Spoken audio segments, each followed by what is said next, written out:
Welcome to this explainer. Okay, picture this. What actually happens if the two most powerful nations on Earth go head to head? You've got the United States, right? They have the world's most advanced, globally deployed military, complete with absolute cutting edge stealth technology and these massive carrier strike groups. But then you have China. They're a rapidly growing superpower. They officially boast the world's largest navy, and they are pouring money into incredibly disruptive new weapons. So the stakes for global stability, they literally could not be higher. For decades, the United States has basically been the undisputed military giant. But China hasn't just been sitting around. They've spent billions systematically modernizing their forces and gearing up for the battlefields of the future. The reality we're looking at is that the military balance in Asia is changing, and it's changing fast. So the question really isn't, can China compete anymore? We have to ask, how close is China to actually matching America today? If a major conflict erupted in the near future, say 2026, who would actually dominate? Okay, let's dive into this. To find our answer, we're going to break this down domain by domain. Budgets and strategic reach, air power, the Navy battle, technology and cyber warfare, the Taiwan question, and then wrap it up with our final verdict.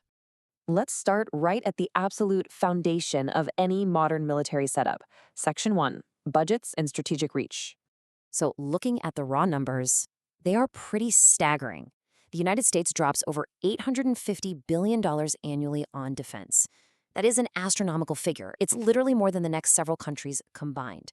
Then you have China coming in second with an estimated $300 billion military budget.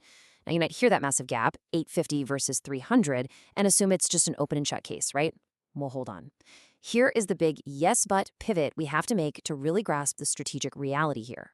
Because it's all about how that money is spent, and their approaches are completely different. The US maintains military dominance across the entire globe. Think of the American budget like a giant floodlight. They're shining it from Europe to the Middle East to the Pacific. And sure, that global reach gives the US an unmatched advantage in power projection, but it spreads those resources incredibly thin. China, on the flip side, they spend their budget more like a laser pointer. They're hyper-focused regionally. They're pouring all those resources intensely into their own backyard, like the South China Sea. They simply don't have to stretch their $300 billion across the entire planet to get what they want. All right, moving from the budgets to the actual hardware. Section 2, dominating skies and seas. Up in the skies, the US definitely still leads the pack. China's Air Force is growing super fast, but experts generally agree that American pilots still hold an undeniable edge when it comes to superior training and deep, real-world combat experience. But, and this is a big but, China possesses a terrifying advantage of its own: massive industrial production speed. They can basically churn out military equipment much, much faster than most Western nations. So in a grinding, drawn-out conflict, you kind of have to ask yourself, what matters more? Having the most highly trained and experienced fighters on day 1, or having the sheer industrial capacity to rapidly replace all your losses by day 100? Now, both sides are operating some seriously top-tier, bleeding-edge hardware. America commands legendary aircraft that are quite literally designed to evade radar and dominate enemy airspace. We're talking about the F-22 Raptor, the F-35 Lightning II, the B-2 stealth bomber. These are absolute technological marvels. But China has totally engineered their way into this next-generation fight, too. They've developed incredibly advanced fighters of their own, with the J-20 stealth jet being the absolute standout. So any battle for air superiority, it would be fiercely, fiercely contested. Transitioning down to the oceans, officially, China actually has the world's largest navy right now, if we're just counting the sheer number of ships. But the United States Navy remains far more powerful overall. And the reason for that really boils down to one thing: nuclear-powered aircraft carriers. America operates these massive, floating cities that can launch devastating airstrikes from literally anywhere on Earth. Now, China is aggressively expanding its own carrier fleet for sure, but it currently lacks that vast global logistics network the US has. But remember that regional focus we just talked about? China has developed a very specific countermeasure to the US Navy: highly lethal anti-ship missiles that are designed with the exact purpose of targeting and sinking American carriers. That single technological leap drastically alters how safe those seas really are. But look, modern wars aren't just fought with tanks and planes anymore.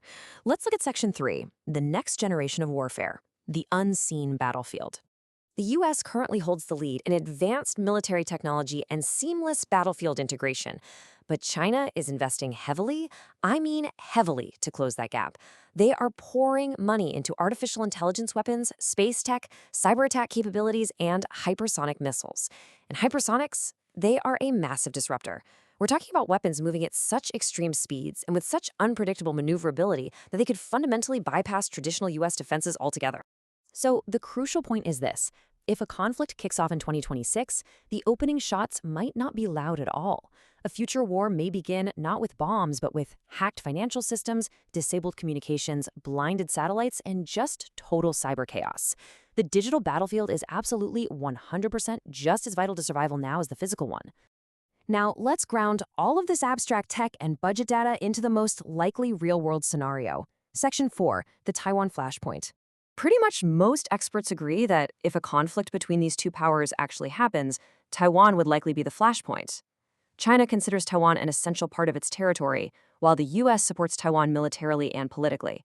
So this creates one of the most dangerous high-wire tensions on Earth right now. And the primary challenge for America here is just sheer distance. Defending Taiwan means facing the ultimate logistical nightmare, moving, fueling, and sustaining complex military forces all the way across the vast, unprotected expanse of the Pacific Ocean. Which boils down to this concept of geographical advantage. Basically, China would be fighting right in its own backyard. They don't need to cross an entire ocean to supply their troops, fuel their ships, or launch their aircraft. Everything they need is literally right there. And during the chaotic early stages of a conflict, that massive home field advantage completely alters that balance of military might we've been looking at on paper so far. All right, we've looked at the budgets, the planes, the ships, the tech, and the geography. It is time to synthesize all this data. Section 5, the final verdict. So who actually dominates? Well, the expert consensus right now is that the United States still holds the stronger overall military. They're backed by unparalleled global alliances, wildly complex technology integration, and really deep combat experience. But the second half of that equation is just as vital. China is catching up faster than expected.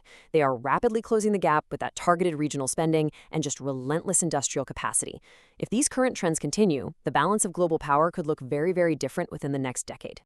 One thing is absolutely certain, based on everything we've explored today: the rivalry between China and the United States will undoubtedly shape the future of the world, which leaves us with the ultimate question for you to consider.